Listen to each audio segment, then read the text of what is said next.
Bienvenidas y bienvenidos a su programa Ya lo dijo la Corte, en el cual analizamos los fallos emblemáticos, las sentencias más relevantes del Tribunal Constitucional de México. En esta ocasión vamos a platicar con nuestros invitados del amparo directo en revisión 131 diagonal 2021, que nos va a permitir acercarnos al tema de la protección de los derechos de autor, pero específicamente a la cuestión difícil, compleja de saber si estos derechos de autor pueden ser de titularidad de una persona física, solamente de una persona física, o también de personas jurídicas. A veces se les suele llamar personas morales. Entonces, para entender esta importante sentencia de la Suprema Corte, le doy la bienvenida al programa a María Eugenia Canchola. María Eugenia, bienvenida. Ya lo dijo la Corte. Muchas gracias, doctor. Al contrario, gracias a ti por estar aquí nuevamente, y también le doy la bienvenida al programa Ya lo dijo la Corte a Salvador Lira. Salvador, bienvenido a tu programa. Muchas gracias por la invitación, doctor. Al contrario, gracias a ti. Y empezamos contigo, Salvador. Te quiero plantear lo siguiente. Ayúdanos a entender, si fueras tan amable, cómo es que el caso surge, cuáles son los planteamientos que llevan a una persona jurídica, en este caso, a promover un juicio de amparo, y cómo es que este juicio de amparo pues llega hasta la Suprema Corte de Justicia de la Nación. Salvador, adelante, por favor. Perfecto. Bueno, creo que lo más fácil es plantear los casos como de alguna manera los dijo la persona jurídica en la demanda de amparo, pero en la demanda del juicio natural, que fue un juicio ordinario. Lo que cuenta la persona jurídica, la que llamaremos empresa beta, corporación beta, a fin de reservar sus datos personales, cuenta que se acerca la autora Ana con ellos por una proximidad que tenían. La autora Ana era experta en coaching empresarial y era una persona que tenía su solera dentro de la ciudad donde acontecen los hechos como empresaria. Y entonces se acerca con ellos y el director de esta empresa beta, a quien llamaremos Carlos, se acerca y le dice: ¿por qué no haces tu libro de coaching empresarial? Y entonces pues puedes difundir toda tu experiencia que has obtenido en el campo de los negocios. La autora Ana decide continuar con el proyecto, o decide emprender el proyecto de manera conjunta, y entonces tienen varias citas en el lugar de la oficina de la autora Ana, tanto Carlos como varias de las personas que pertenecen a la empresa beta. Y en ella, a partir de distintas entrevistas que se graban, empiezan a hacer un borrador. Ese borrador lo suben a una nube, y de esa nube, según cuenta la empresa beta en su demanda de juicio ordinario, descarga el borrador Ana y lo lleva a una editorial.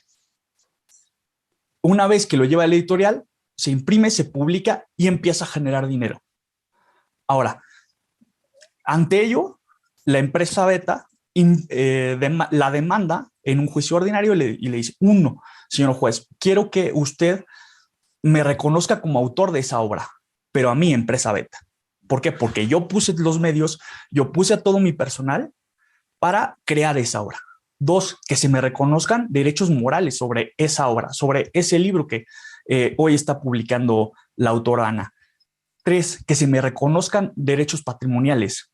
Cuatro, que se me dé una compensación por un daño moral, que se me dé una compensación por daños y perjuicios y los gastos y costas. Ahora, ¿cómo se defiende la autora Ana? La autora Ana dice: bueno, de entrada, tú no tienes legitimación porque las corporaciones, las personas jurídicas, no pueden ser reconocidas como autores. Y en segundo lugar, pues así no acontecieron las cosas. Y de hecho, ahí te va una factura en la que yo te pagué cuestiones de diseño. Yo te pagué pues muchas de tus asesorías que me diste, pero tú no, de ninguna manera te puedes considerar autor. ¿Qué dice el juzgado en primera instancia?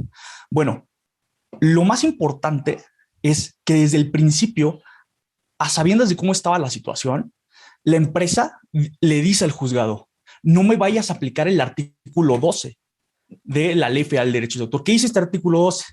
Que solamente son reconocidas como autores las personas físicas. En consecuencia, el juzgado lo que busca es no aplicar el artículo. Bueno, en consecuencia de ese argumento, lo que le responde es que sí es constitucional el artículo 12, sí te lo tengo que aplicar. La distinción que hace sí es objetiva y razonable.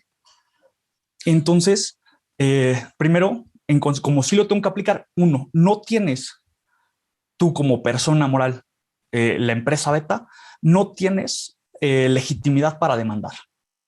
Y dos, ni siquiera me demuestras que eres autora. Esta misma situación, con su análisis propio acerca de la constitucionalidad y por qué se debe aplicar el artículo 12, confirma la sentencia la sala de alzada. Promueve juicio de amparo la empresa beta, a sabiendas que todavía no se le ha reconocido ni la legitimidad, ni en consecuencia que se le reconoce como autora. Y en el juicio de amparo inclusive hace un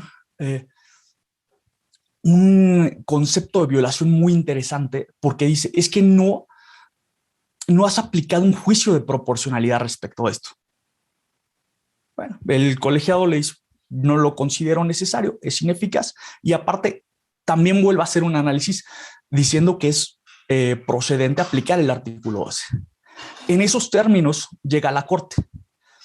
En la primera sala, lo que se estudia para determinar su procedencia es que se ha aplicado a lo largo del cauce procesal el artículo 12, que no existía per se una aplicación, perdón, que no existía per se un criterio en el que se hablara acerca de esta distinción entre personas jurídicas y personas morales y su constitucionalidad.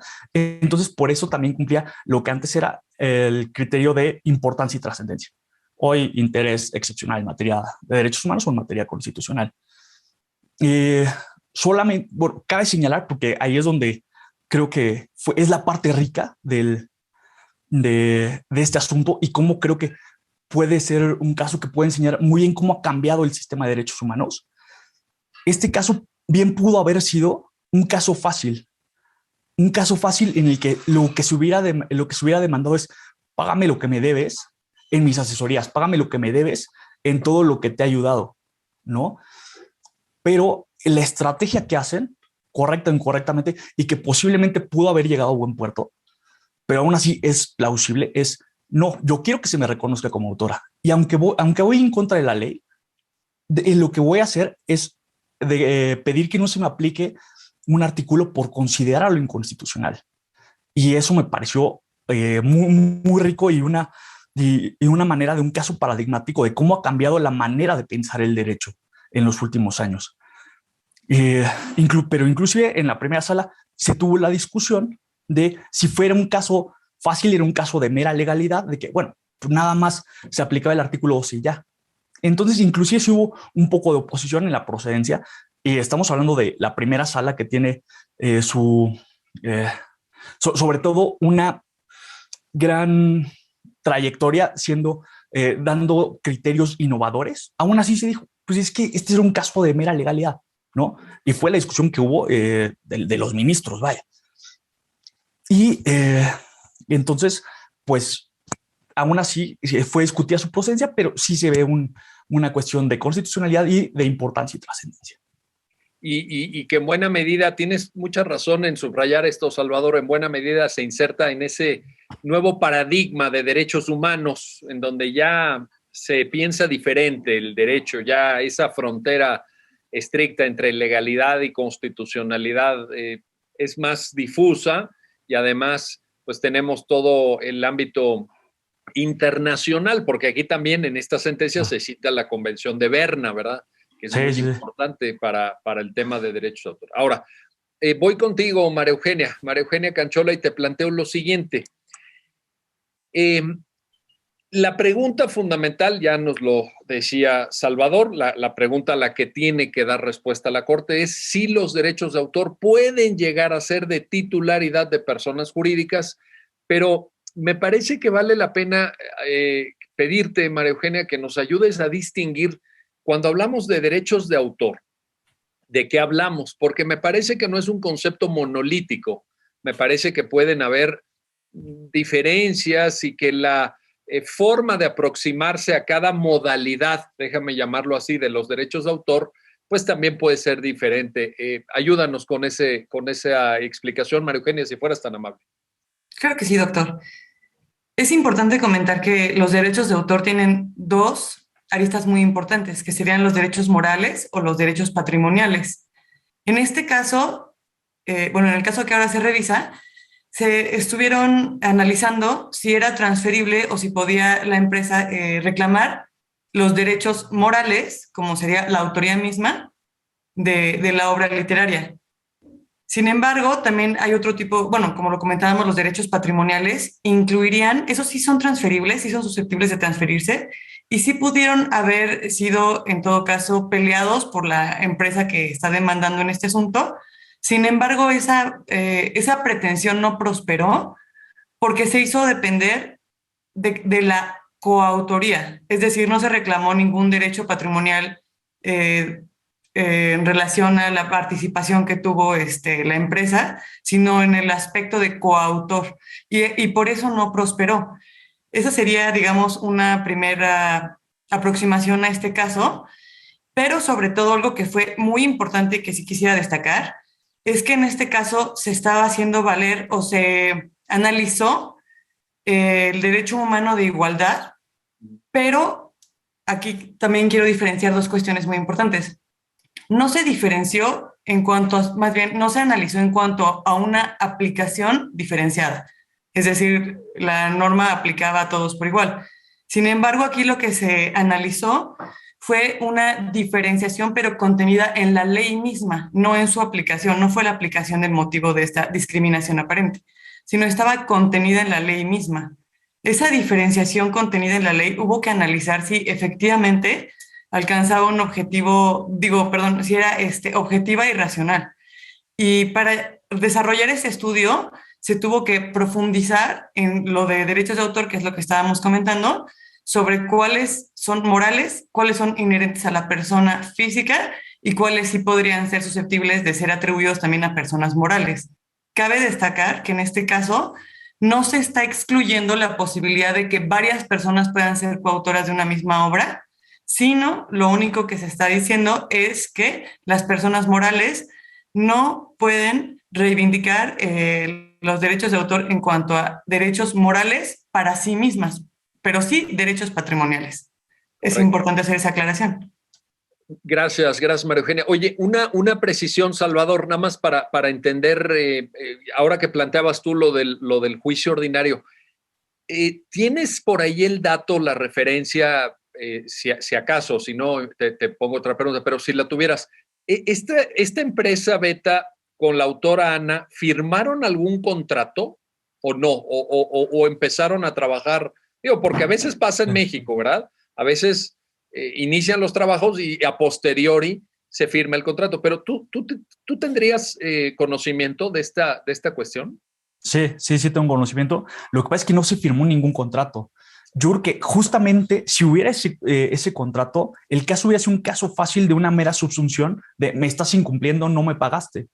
En cambio, como no existe, la estrategia fue que se me reconozca como autora para entonces obtener lo que merezco de mi prestación patrimonial y mi prestación moral. Pero no existía. Oye, en esa virtud, habiendo ya clarificado ese punto, Salvador, cosa que te agradezco mucho, cobra mucho sentido la diferencia que nos plantea María Eugenia, porque ¿qué es lo que buscaba la empresa? Un reconocimiento en términos de derechos morales, porque otra cosa son los derechos patrimoniales. Yo creo que ahí ya incluso María Eugenia lo apuntaba, evidentemente uno puede transferir, y eso todos los que hemos escrito libros obviamente lo sabemos, tú transfieres tus derechos de explotación de la obra con beneficios incluidos a las editoriales, que son personas jurídicas, ¿no? Pero la búsqueda, digamos, en el argumento de esta empresa, Salvador, te pregunto, ¿era más bien de derechos, de lo que ahorita María Eugenia nos aclaró, de derechos morales sobre la obra? en un principio podríamos decir que era de derechos patrimoniales, pero por supuesto que también le interesaba satisfacer, que es el reconocimiento que tiene toda persona. Quería satisfacer esa necesidad que tiene toda persona, que se le reconozca su trabajo. Entonces, también una de las prestaciones fue que se me reconociera el derecho moral, de los derechos morales y el carácter de autor a mi persona beta. Pero sí se ve con las pruebas que realiza, con varias prestaciones que hace, que sí va más un poco a buscar un tema patrimonial, aunque no se soslaya, por supuesto, que quería que se le reconociera el trabajo.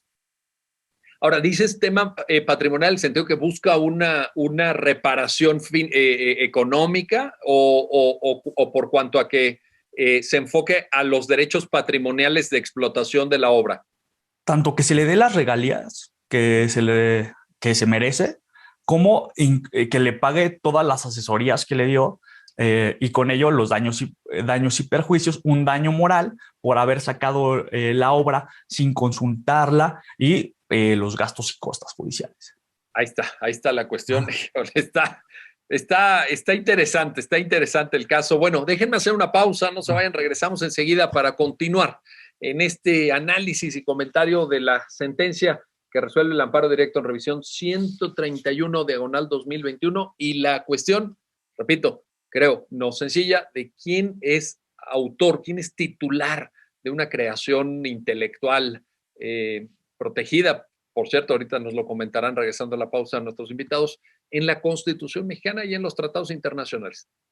Regresamos enseguida. Ya estamos de vuelta, ya estamos de regreso para continuar en esta conversación con nuestros invitados sobre lo que la Suprema Corte resolvió en la sentencia del amparo directo en revisión 131/2021. Y regreso contigo, María Eugenia Canchola, para plantearte lo siguiente.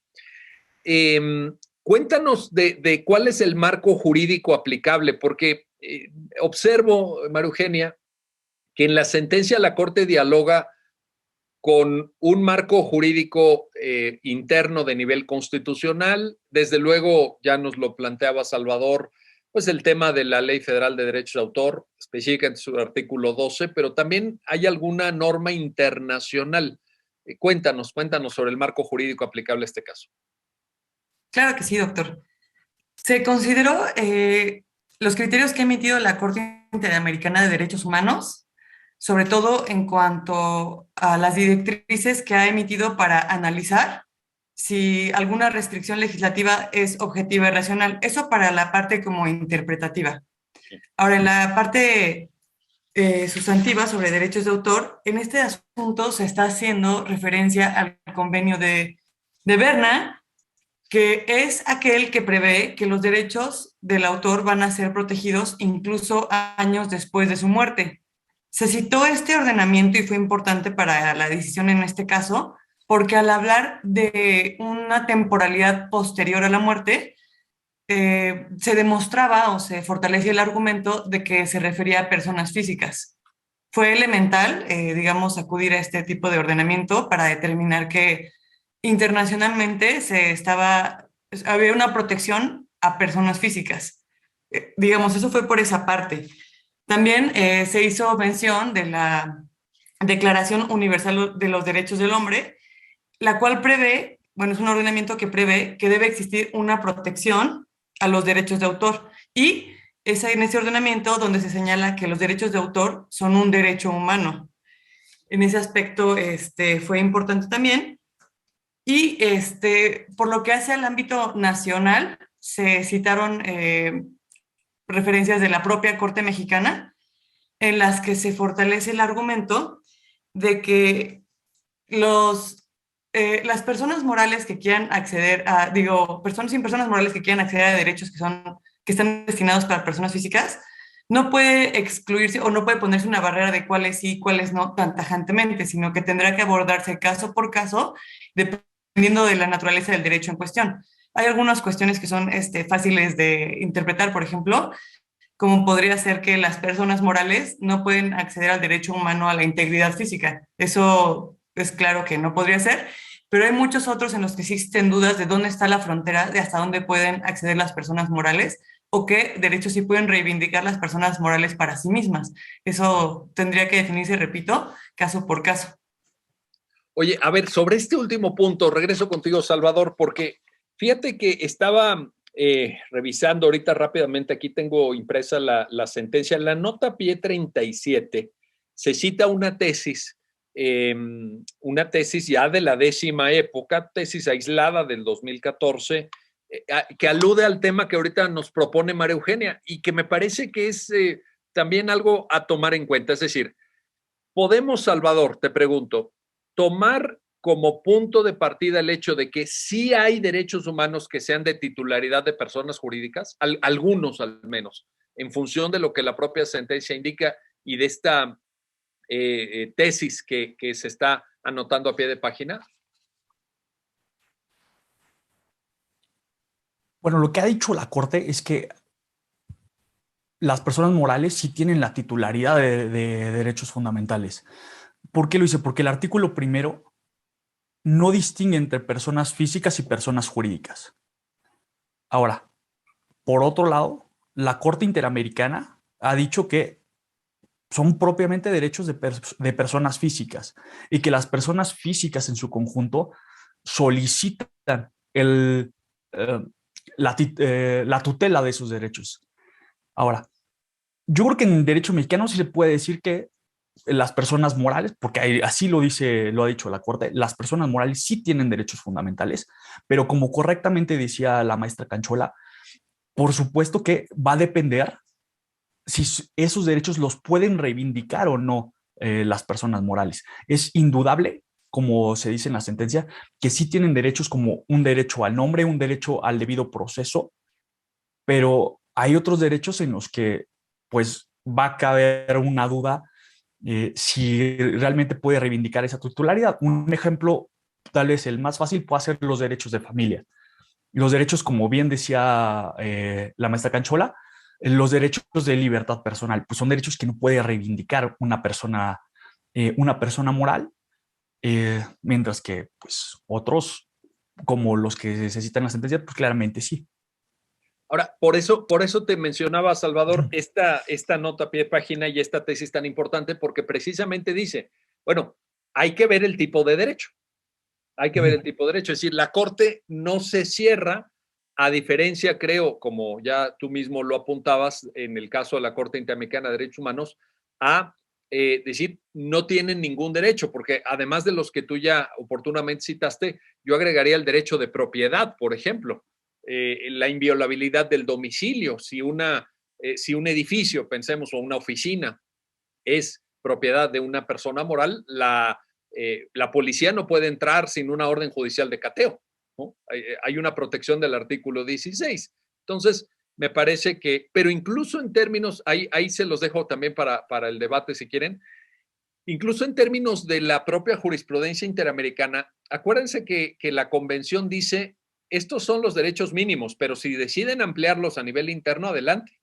Entonces, yo creo que la Corte Mexicana en ese sentido fue un poquito más allá, es un poco más garantista y más sensible que la interamericana, quizá, en la cual, por cierto, también, perdón por alargar este comentario, pero en la cual, por cierto, hay algún precedente que sí le reconoce. Un caso contra Venezuela, ¿se acuerdan de Radio Caracas Televisión, etcétera? Donde fue una persona moral. Entonces, creo que es una discusión abierta todavía, pero significativa. Y qué bueno, Salvador, que lo mencionas. En el marco de la Reforma Constitucional de Derechos Humanos de 2011, en ese artículo primero, me parece que ahí viene el fundamento, ¿verdad? Sí, sí, así es. Ahí estaría. Bueno, ahora, dicho esto, regreso contigo, María Eugenia, para plantearte lo siguiente. Entonces, decimos, no puede haber, en términos de lo que la Corte va desarrollando en la sentencia, no puede haber titularidad de derechos de autor por personas jurídicas, por personas morales, en esta dimensión no patrimonial, sino de coautoría, efectivamente. Cuéntanos. Exactamente. Las personas morales no pueden gozar del derecho de explotación de una creación. Esto es porque la creación en sí misma, la actividad creativa, es un aspecto íntimamente ligado o sea, es a la actividad humana o es un aspecto de índole humana. Esto fue fundamental para poder decidir o para poder conocer si las personas morales efectivamente podían desarrollar actividades creativas o si eran sus integrantes quienes las desarrollaban en sí mismos. Me gustaría como ponerle cierto énfasis para determinar cuáles actividades sí se podrían determinar como estrictamente de índole humano y cuáles no. Eso es algo que, como comentaba Salvador, tendría que analizarse ya caso por caso y tendríamos que ya ver cuáles son los escenarios que podrían presentarse, ¿no? En ese sentido. Pero, por ejemplo, la creatividad, pensemos, porque lo que se está protegiendo con todo el marco jurídico que ya tú misma referías, María Eugenia, me parece que al final del día es esa innovación en el conocimiento, es que tú estés aportando algo que no existía. Y eso, por eso trasciende incluso a la vida del autor o de la autora, etcétera. Pero ese concepto de creatividad es propio y exclusivo de la especie humana, de los seres humanos. Sí, así es. Podría decirse que es únicamente dirigido, la protección que establece no solo el texto constitucional, sino las leyes secundarias y tratados internacionales sobre derechos de autor, van dirigidos hacia las personas físicas porque son ellas quienes tienen el acto original de creación de una obra. Y es por ello que el derecho, digamos, esta protección se materializa en que se les otorga un reconocimiento por parte del Estado para poder explotar esta obra de modo exclusivo y, bueno, de forma temporal, pero sí de forma exclusiva por una persona física. Correcto. Ahora, déjame regresar contigo, Salvador. A ver, y ustedes, los dos que son abogados muy jóvenes, que están a la vanguardia de estos temas, luego se nota, pero te planteo un problema, Salvador. ¿Qué pasa pensemos, y ya existe, pero digamos, poco a poco esto se va a ir implantando y masificando? ¿Qué pasa con aquellos programas de computación, aquellos softwares de inteligencia artificial que también permiten una cierta, y aquí déjame ponerlo entre comillas, aquí con toda precaución lo digo, una cierta creatividad? Ustedes saben que, por ejemplo, periódicos muy prestigiosos, Washington Post, ya tiene un software que escribe artículos periodísticos. ¿Cómo quedó el partido de béisbol de no sé quién contra no sé quién? Y lo escribe la máquina. ¿Qué sucede ahí con los avances tecnológicos, Salvador? ¿Verías en el futuro alguna posible incidencia de las nuevas tecnologías sobre este tipo de discusiones jurídicas? Posiblemente se va a tener que repensar la titularidad de la autoría, ¿no? Porque ahora podemos decir, pues es una creación humana, entonces se le tiene que reconocer el carácter de autor y se le tiene que reconocer en consecuencia la posibilidad de que lo explote. Pero ¿qué va a pasar el día de mañana cuando va a ser una computadora la que hace esa actividad creativa? ¿A quién le va a corresponder su autoría? ¿A quien escribió el código? ¿A quien hizo la inteligencia artificial? ¿A quien le pertenece la computadora? Va a tener que ser va a tener que repensarse y obviamente inclusive va a tener que, o más bien van a influir en ese repensamiento que se haga las particularidades del caso un poco, de cómo se va a dar esa controversia. Si va a ser, por ejemplo, una controversia que va a ser entre el que escribió el código contra el dueño de la computadora. Ahí va a estar muy difícil de, oye, pero al final del día es una consecuencia de mi creación, podría decir el que escribió el código. Y el otro dice, ok, pero es mío, ¿no? Y entonces podría entrar en juego un poco, no sé, el derecho de explotación o cómo está concebido el derecho de autor en relación con el derecho del trabajo. Podría ser en el segundo caso, ¿no? Y va a entrar una discusión y un tema de ponderación que va a ser muy importante y va a ser muy rico. Y la verdad creo que hoy podríamos decir que es de pronóstico reservado. Eso ¿Cuál va a está ser el muy bien. resultado? Ese diagnóstico me gusta, porque yo creo que lo mismo que acabas de decir, Salvador, Yo creo que vienen grandes cambios, ¿eh? Yo creo que vienen grandes cambios. Yo creo que la tecnología de inteligencia artificial, por ejemplo, que ya pone entre comillas la creatividad, es algo que apenas está llegando. Y por cierto, también al sector jurídico, ¿eh? También estamos viendo un impacto de las nuevas tecnologías en el trabajo de abogadas y de abogados. Y esto es algo que nos tiene que llamar la atención. Pero déjame antes de regresar con María Eugenia plantearte una cosa adicional, muy relacionada con esto, Salvador. ¿No será que en el fondo esto, a lo que acabas de aludir, lo que nos cuestiona es el concepto mismo de autor o de autoría? ¿Quién es quien crea algo? Porque, por ejemplo, tú ahorita decías, bueno, ¿y quién es? El que diseña la máquina, el dueño de la máquina, quien explota la máquina, pero normalmente esto lo hacen empresas. En la práctica lo hacen empresas. No es que el señor fulanito solito allí en su casa desarrolle el software, sino que son grandes corporaciones. Entonces, no nos lleva esto a repreguntarnos quién es autor o en qué reside el concepto de autoría, Salvador. Sí, por supuesto. Y en ese caso, inclusive va a llegar el momento en que nos repensemos si es únicamente una creación humana, ¿no? Ahí está, exacto. En el caso de personas morales, hoy por hoy sigue siendo una creación humana, solamente que se le reconoce, en lugar de reconocérselo a una colectividad, se reconoce a cada una de las personas en lo individual, que lo hizo, como ya apuntaba correctamente la maestra Canchola, la ley reconoce la creación colectiva, ¿no? La coautoría, en lugar de atribuírselo a una persona moral. Pero el día de mañana que lo haga una computadora, vamos a tener que repensar, e inclusive en ese hipotético caso que andábamos ya formulando usted y yo, va a poder, lo importante va a ser quién es el creador, ¿no? Y si es la máquina en sí, inclusive va a llegar a hacer la pregunta de, bueno, entonces los derechos morales corresponden únicamente a la computadora y eso va a ser un problema. Porque esa sería la consecuencia natural. Si uno es autor, el autor es el único que puede ejercer los derechos morales. Bueno, o en su caso, su sucesión. Pero entonces, solamente la computadora los va a ejercer los derechos morales. Eso sería la consecuencia y plantearía muchas cuestiones jurídicas de, oye, es que esa consecuencia no se puede dar en el derecho. Entonces, pues vamos a tener que enfrentarnos en el tema de, primero, pues tal vez no va a ser únicamente una creación humana, tal vez es una creación de la computadora. ¿Y a quién le vamos a dar entonces ese derecho que nosotros lo habíamos dado por consecuencia? ¿No? ¿A quién le vamos a dar esos derechos morales? ¿A quién le vamos a dar la posibilidad de crear, continuar y destruir la obra? ¿A quién le vamos a dar la posibilidad de decidir quién la va a ejecutar? El tema está interesante. Si por sí ya está interesante, como lo vemos en esta sentencia, se va a poner todavía más interesante en las cuestiones que usted nos plantea de qué va a pasar con las nuevas tecnologías.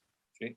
Y yo creo que ya está, ¿eh? Yo creo que ya está. Cuando tú, Salvador, dices, bueno, y el día de mañana, pero yo creo que es literalmente el día de mañana. O sea, ya tenemos que pensarlo porque ya no es dentro de 2 décadas o en el siglo XXII, etcétera. Ya es literalmente el día de mañana y el derecho, probablemente el derecho tenga que cambiar. En fin, déjenme hacer una pausa, no se vayan, regresamos enseguida para continuar en esta conversación con nuestros invitados alrededor del amparo directo en revisión 131 diagonal 2021 y toda la temática, ya lo han escuchado de voz de nuestros propios invitados, toda la temática de los derechos de autor y de su titularidad. ¿Quiénes son autores, autoras de una creación, de una innovación intelectual? Sobre esto seguiremos platicando. No se vayan, regresamos enseguida.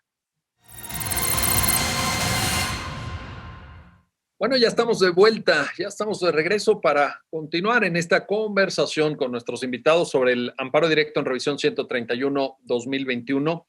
Y regreso contigo, María Eugenia Canchola, para plantarte esto. ¿No será también en función de lo que ahorita, antes del corte, nos anunciaba Salvador, no será, María Eugenia, que también le tengamos que meter una buena actualizada a la doctrina en esta materia? Porque la sentencia es muy acuciosa, diría yo, muy analítica en citar la doctrina más acreditada nacional sobre el tema, pues obviamente los grandes maestros, ¿verdad? Rangel Medina, Loredo Gil, etcétera, etcétera. Yo los conocí en vida, no sé si ustedes también les tocó, pero a mí me tocó al maestro Rangel Medina, pues verlo en la Facultad de Derecho de la UNAM, a don Adolfo Loredo Gil, pues incluso ver algunos asuntos con él de su área de especialidad, en fin. Pero son juristas de hace ya algunos años. Yo no sé si ahorita vivieran, pues escuchando a Salvador dirían, ¿esto de qué se trata, verdad? ¿Esto de qué se trata? María Eugenia, necesitamos una actualizada ahí en los modos de pensar el derecho de autor, la propiedad intelectual, la propiedad industrial. ¿Qué opinas? Un comentario, por favor. Claro que sí. Considero que efectivamente debe darse esa actualización, no solo en la doctrina, sino, bueno, ya anticipábamos que en los tribunales se va a dar forzosamente y en otro tipo de aspectos de la vida también se va a dar, pero sí se necesita porque los autores que obviamente, como usted menciona, están muy acreditados y fueron citados, han explorado situaciones ordinarias en derechos de autor. Este caso que ahorita comentamos se trata de situaciones extraordinarias y tal como usted cuestionaba, se puede llegar, digo, usted comentaba, aportaba que se puede cuestionar incluso hasta dónde llega la titularidad o la autoría en sí misma. Esto lo traigo a colación porque en la sentencia se hace mención, o la empresa que busca que busca ser coautora, señala que facilitó la creación de la obra. Por ejemplo, ese grado de intervención no es la creatividad en sí misma, sino es como facilitar la creación. Eso, por ejemplo, fue muy importante, pero habría que, como dice usted, repensarse hasta dónde llega una autoría.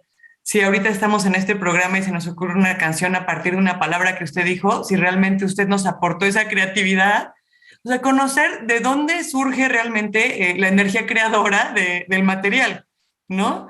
Eso sería importante ir analizándolo conforme la modernidad nos exige. Incluso me gustaría hacer mención, no sé si ustedes recuerden alguna noticia de un chango que había tomado prestada una cámara fotográfica y se autofotografió, y había discusiones de si realmente el chango era el autor de esa imagen. Y es totalmente cuestionable porque todas estas directrices y lineamientos que está emitiendo la Corte ahorita diferencian únicamente entre personas morales y personas físicas, pero no hemos estado frente a escenarios como este que sea tan caprichoso para poder analizar ese tipo de cuestiones que escapan a lo ordinario, le comento. O sea, hay mucha doctrina desarrollada sobre casos ordinarios o sobre situaciones ordinarias. Sin embargo, ya hay cuestiones extraordinarias que sí sería bueno dedicar como estudio a dónde, hasta dónde se van a poder extender los límites de la autoría en casos futuros. Oye, me acabas de dar una idea buenísima de que compongamos entonces una canción aquí en el programa a partir de una palabra. Tú le pones la letra, Salvador musicaliza y aquí el equipo de producción hace todo lo correspondiente para que llevemos a cabo la explotación y a lo mejor le damos unas regalías también a la Suprema Corte, al Poder Judicial de la Federación. Es que, híjole, de verdad, pero en efecto la creatividad humana tiene muchas formas de expresarse y tiene muchas formas de construirse, no es una forma unilateral, no es una carretera de un solo carril. Y el ejemplo que pones me gusta mucho, María Eugenia. Ahora, regreso contigo, Salvador, para plantarte esto, porque tú lo mencionaste al inicio y obviamente aquí en el programa lo hemos dicho muchas veces. El tema de cómo el dilema planteado por la empresa a la que denominaste atinadamente beta implica una cierta forma de interpretación constitucional. Es decir, esto que mencionabas y ahora te pido que nos lo expliques con un poquito más de detalle. La empresa, ¿qué plantea? Que se requiere un examen de proporcionalidad, de razonabilidad. Hay una violación al derecho de igualdad y a partir de ahí se puede desprender un tipo de escrutinio a través de la argumentación jurídica sobre este artículo 12 de la Ley Federal de Derechos de Autor. Cuéntanos esa parte, Salvador, por favor. Bueno, digamos que el tema es si el artículo 12 es constitucional o, en cambio, tiene un vicio de inconstitucionalidad por violar el derecho a la no discriminación y el principio de igualdad. Ahora, la empresa desde el principio pedía su no aplicación por violar el principio de igualdad. Ahora, lo que termina insistiendo en sus conceptos de violación es que no se llevó a cabo un juicio de proporcionalidad, un test de proporcionalidad, como se le quiera llamar. Ahora, ¿cuál es el tema? El tema es, el caso pasa de ser un caso fácil, como habíamos dicho, que podría haber sido una subsunción, no existe el contrato, se tiene que replantear la estrategia jurídica, bueno, eso sucede en la sede de las oficinas del postulante, y decide cambiar su estrategia jurídica a pedir la no aplicación de este artículo, y entonces cambia a que se tenga que operar con principios. Ahora, en esta operación de principios, en este caso difícil, tenemos que distinguir todas las metodologías de adjudicación que existen. Podemos decir que una, tal vez la más conocida por todos, es la de la ponderación. La ponderación lo que busca es maximizar los dos principios en juego. Por otro lado, tenemos la de la proporcionalidad, que dice en el que se busca que la restricción que se hizo a un derecho fundamental mediante una medida, ya sea una medida de una autoridad administrativa o una medida legislativa, haya sido proporcional, ¿no? El que los beneficios sean mayores que los detrimentos a un derecho. Y por último, y la que se aplica en este caso, es la del test de igualdad, en la cual se ve que una norma que hace un trato diferenciado sea objetivo y razonable. Ahora, ¿cuál es el tema con cómo lo planteó el postulante? ¿No? Sin ánimos de criticarlo, ni mucho menos. El problema es que me parece que no termina de diferenciar todas las herramientas argumentativas que existen, ¿no? Porque todavía no terminamos de entender de qué manera cambió el derecho. Lo hizo muy bien al cambiar su estrategia, pero no lo hace bien en insistir en el tema de la proporcionalidad. ¿Por qué? De entrada, ya lo ha dicho, me parece que es la segunda sala la que tiene una buena tesis al respecto, que es, son herramientas argumentativas. Lo importante es que que las sentencias tengan una buena fundamentación y una buena motivación, que se den buenos razonamientos, ¿no? Y ahora, y más importante, él pedía proporcionalidad. La verdad es que la proporcionalidad no se puede utilizar cuando estamos hablando del derecho de igualdad. ¿Por qué? Porque no puedes decir que fue proporcional la manera en la que te discriminaron. Pues por eso lo tenemos que sacar totalmente de estos temas, el tema de proporcionalidad, y entonces sí estudiar como igualdad.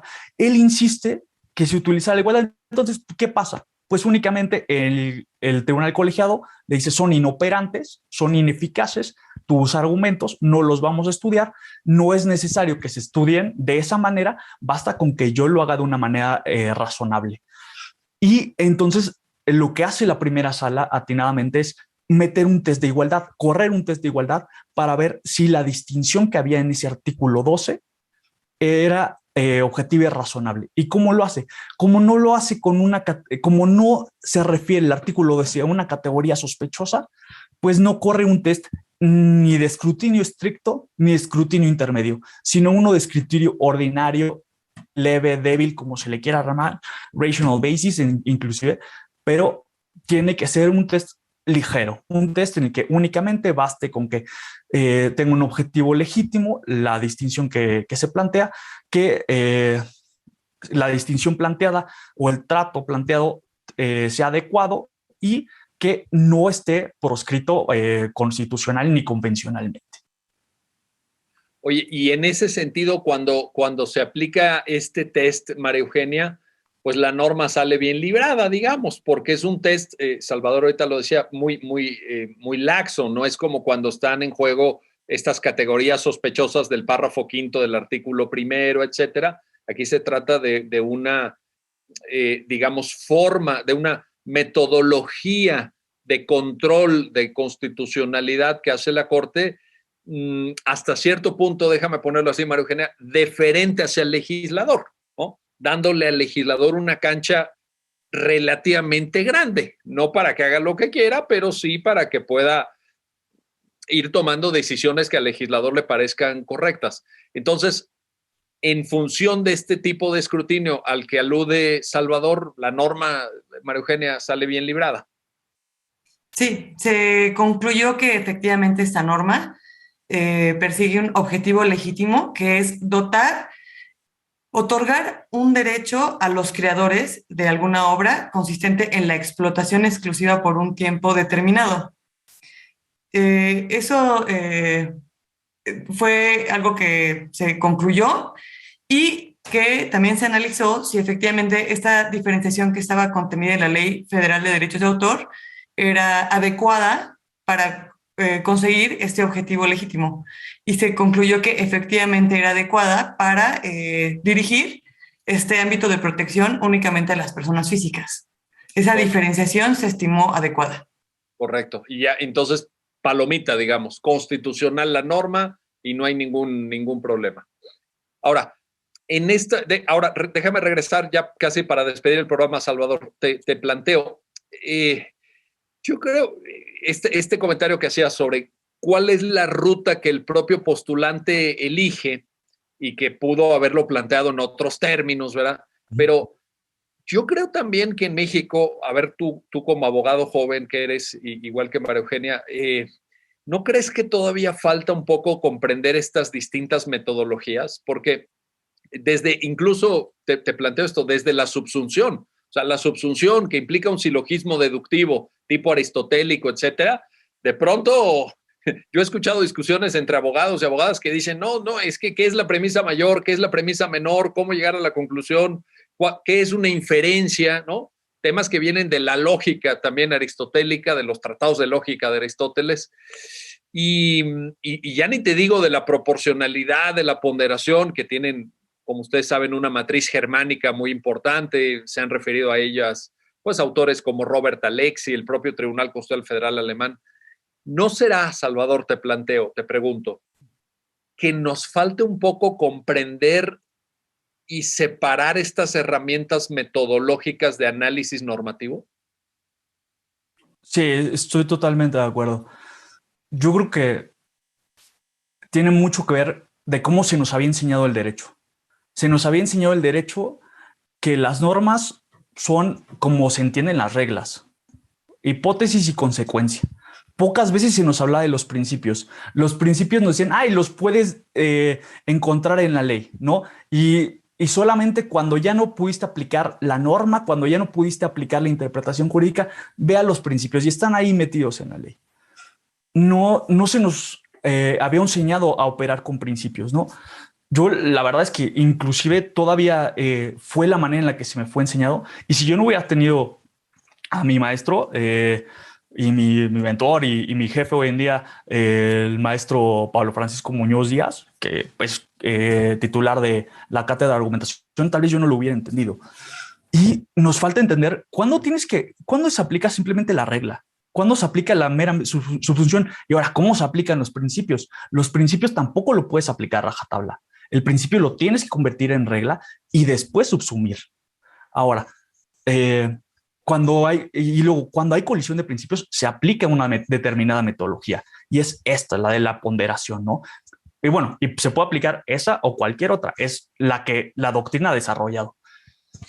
Cuando hay proporcionalidad, cuando hay una restricción de la medida, pues aplicamos el test de proporcionalidad. Cuando existe una norma discriminatoria, aplicamos el test de igualdad. Y una vez que obtenemos la regla aplicando estas metodologías, que son metodologías para encontrar la regla en el caso concreto, después la aplicamos. Y esa regla tiene que ser lo suficientemente racional, lo suficientemente razonable, sin querer meter aquí cuestiones kantianas y un poco difícil de entender, pero simplemente que esa regla la puedes utilizar en todos los principios que vayan a tener los mismos hechos, ¿no? Para que puedas utilizar esta misma regla y le puedas dar su debido respeto a la igualdad formal, ¿no? Al principio de universalidad de las sentencias, que al mismo caso le des la misma solución, ¿no? Pero esa regla que obtienes a partir de estas metodologías, la tienes que pensar con que va a haber otro caso similar que tiene que tener exactamente la misma solución. Y son a veces ese tipo de cosas en las que nos falta terminar de entender. Y en este caso, en el del postulante, otra vez, sin querer agraviarlo ni mucho menos, creo que le faltó entender que que va a operar con principios. Ya entendió y lo entendió perfectamente, que el derecho cambió, que el derecho se repensó y que puede tener otras estrategias. Pero él quería y necesitaba que, bueno, dentro de su estrategia necesitaba que se le aplicara el test de proporcionalidad. Pero ¿qué pasaba si él hubiera entendido que podía utilizar otra metodología y que se iba a aplicar el test de igualdad? Entonces, tal vez nos podía haber dicho y nos hubiera complicado, le hubiera complicado las cosas a la primera sala. ¿Qué pasa si él nos hubiera dicho, es que en la Convención de Berna ya se ha dicho que ciertas personas morales, como pueden ser las cinematográficas, tienen titularidad de derechos morales, entonces se les puede llegar a reconocer un derecho de autor?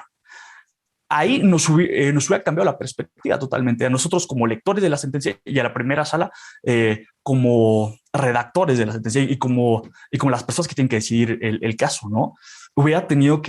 Hubiera empezado por otras premisas y tal vez inclusive, porque al final esa argumentación hubiera obtenido un resultado distinto con la sentencia.